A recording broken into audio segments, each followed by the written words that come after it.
Traz, quando a gente vai devolver, ela toma nota também, quantas a gente devolve, tudo anotado lá. A Casa de Sementes é uma das manifestações da prática do Fundo Rotativo Solidário. Ele funciona assim: várias famílias de uma comunidade fazem contribuições em dinheiro, sementes ou animais para um fundo coletivo. Os recursos são investidos em atividades produtivas ou equipamentos que uma família sozinha não poderia financiar. Cada família se compromete em devolver os recursos recebidos para multiplicar o benefício para mais famílias. É esse o nosso objetivo, ajudar o próximo. Não fica só restrito àquele pequeno grupo que recebeu o primeiro benefício. Nós fizemos um gráfico aqui na comunidade, onde cada parcela que é pago tem o nome do sócio que recebeu o benefício. A prestação de conta fica bem clara para que todos os sócios possam observar. No caso das cisternas de placa, as primeiras foram financiadas por uma entidade social ou pelo governo. E as famílias beneficiadas contribuíram com parte do custo, em pequenas parcelas, para um fundo rotativo que financiou cisternas para outras famílias, multiplicando o benefício. A prática de fundos rotativos solidários é muito comum na região Nordeste. No recente mapeamento realizado com apoio da Secretaria Nacional de Economia Solidária, foi constatada a existência de mais de 700 experiências de fundos rotativos. Dessas, 342 foram cadastradas num banco de dados. Mais de 41 mil famílias nordestinas participam desses fundos. Vinícius, eu fiquei impressionada com o número, né, de iniciativas desse tipo no Nordeste. A economia solidária nasceu no Nordeste? A economia solidária, ela nasceu no Sul. No Sul do Brasil? Santa Maria é o berço da economia solidária. Geralmente, a relação é para o Nordeste, porque a gente vê mais... onde tem uma região com mais dificuldade, né? Mas a origem... Agora, a economia solidária, ela pressupõe essa coisa da associação, da cooperativa. Como é que se faz para gerir isso? Quem organiza? Existe uma hierarquia? Como é que isso acontece? Mara, você que faz parte dessa rede, que idealizou a rede lá no Alemão. A nossa rede tem duas pessoas de frente, que sou eu e o evangelista. E todo mundo tem direito a voz e voto, mas nós temos que ter aqueles que ficam na frente para poder dar uma organização no espaço. Isso na verdade, é a lógica da economia solidária, é deixar a questão da autogestão.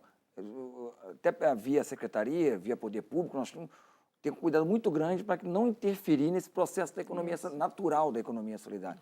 Então, até o surgimento das lideranças, ela tem que ser de forma natural. A Mara é uma dessas lideranças, o evangelista, e outras lideranças dentro do Complexo Alemão têm surgido, né, formando novas redes, né, mas com o principal, a liderança não pode ser dona.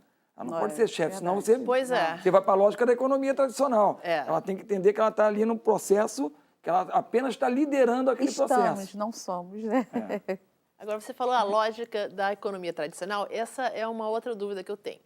Digamos, um empreendedor que faz artesanato, faz bolsas, entra numa rede dessas, monta lá a sua barraca nas feiras solidárias, começa a fazer muito sucesso, produzir muito, tem uma demanda muito grande que ele não consegue responder. Ele vai precisar de contratar gente para trabalhar para ele. No caso, não são contratação, são Aí parcerias. foge a economia solidária. Não, são parcerias. A pergunta foi boa, porque tem uma diferença, essa é a diferença. Uma coisa, ele deixa de ser um empreendimento, nós chamamos de empreendimento econômico solidário, EES. Então, ele deixa de ser um EES, ele deixa de ser um empreendimento econômico solidário, porque ele passa a ter empregados, ele passa, é uma relação de trabalhista formal.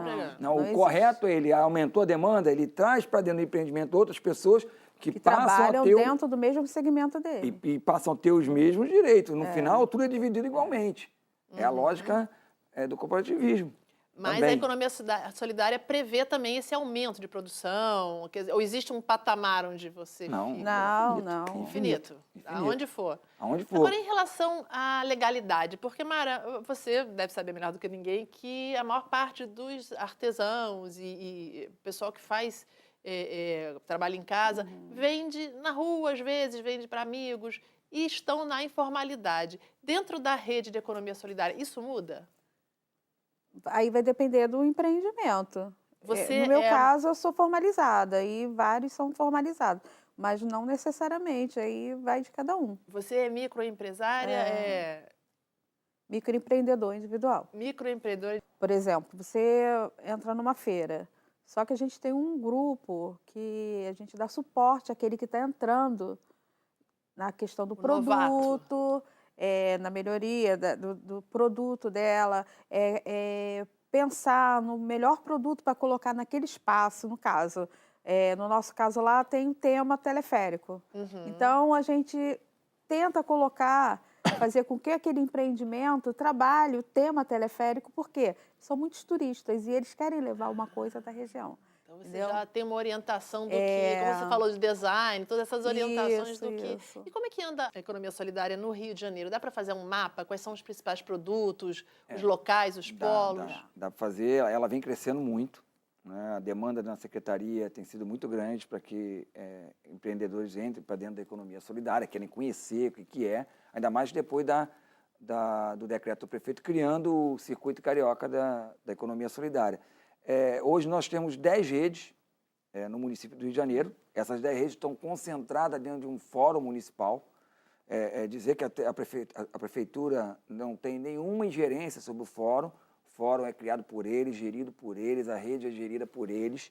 O que nós estamos ali é dando suporte para que eles possam cada vez mais se fortalecer. Né? Então, hoje nós temos 10 redes e estamos abrindo mais. Estamos conversando com empreendedores no Morro do Macaco, Essas Chapéu 10 redes Mangueira, são cada uma em um ponto do. cada da um num cidade. ponto da cidade do Rio de Janeiro. No Complexo Alemão, um exemplo, nós temos 2 redes. E a ideia é sempre vender em feiras? Ou existe um outro modo de. Nós estamos buscando outras saídas. Tivemos já uma experiência de um quiosque na praia de Copacabana, uma parceria com o Banco do Brasil. Hoje nós estamos com uma parceria, iniciando uma parceria de ponto fixo nas estações do metrô. Já temos uma loja da Economia Solidária na Siqueira Campos, na Glória e na Uruguaiana. Essas 3 estações. A ideia é que a gente Centro possa... público, tá para... E nós estamos agora trabalhando para a criação, que é o grande objetivo do movimento da economia solidária e da Prefeitura do Rio de Janeiro, que é criar o Centro Público de Economia Solidária na cidade do Rio de Janeiro. Perfeito. Agora, me diz uma coisa, a gente vê todos esses exemplos de economia solidária em comunidades pequenas, com populações de baixa renda. Isso daria certo, por exemplo, com pessoal de classe média, um empresário já, um microempresário já mais formado? Como é que uma pessoa, ou até que não seja um empreendedor, como uma pessoa que venda a sua força de trabalho e que tenha simpatia pela economia solidária, como é que outras pessoas podem entrar nessa onda da economia solidária? Isso depende de classe social. É a lógica. Se ela tem um empreendimento e ela tem essa lógica de trabalhar coletivamente, de estar repartindo, de estar dividindo a riqueza igualmente, ela está dentro da lógica da economia solidária. Se ela tem as preocupações com o empreendimento dela, com o meio ambiente, da discussão coletiva, ela está dentro da lógica da economia solidária. E nós temos procurado levar essas ações, ou pelo menos o conceito da economia solidária, para outras áreas. Por exemplo, nós temos um programa Polos do Rio de Janeiro, que são os polos comerciais e gastronômicos. Nós estamos juntando esses empresários. Vamos pegar um polo aqui, o polo da Praça 15. Que aí são estabelecimentos com economia tradicional. Economia tradicional, mas nós estamos levando a lógica da economia solidária, não para ele deixar de ter a relação de trabalho, mas que ele possa ter a lógica de discutir as coisas coletivamente, de se formalizarem, de ter uma associação. Tem polo gastronômico na cidade do Rio de Janeiro hoje, que é pessoa jurídica. Isso ajuda num processo, e para a prefeitura é bom, porque você passa a ter uma demanda coletiva e não uma demanda individual. Isso é muito mais fácil para o poder público. A gente falou na abertura em conceitos básicos e você mencionou aqui a questão da sustentabilidade. Fala mais um pouquinho sobre isso, Mara. Onde é que a sustentabilidade e a economia solidária se encontram? No nosso caso, a gente trabalha com muita... o produto, ele feito de reaproveitamento de matéria-prima. A nossa feira ela é formada de, vamos dizer, de 70% de produtos de reaproveitamento. Isso tudo? É. Interessante. Ela é bem focada no reaproveitamento de matéria-prima. No caso dos orgânicos, não precisa nem dizer. E tem essa preocupação com o meio ambiente, né? Não só do reaproveitamento, dos produtos que se utilizam para fabricar os produtos. Olha, infelizmente a gente vai ter que encerrar. Foi um ótimo programa, adorei conversar com vocês. Muito obrigada pela presença de vocês. E a gente se encontra no próximo Conceito e Ação. Até lá!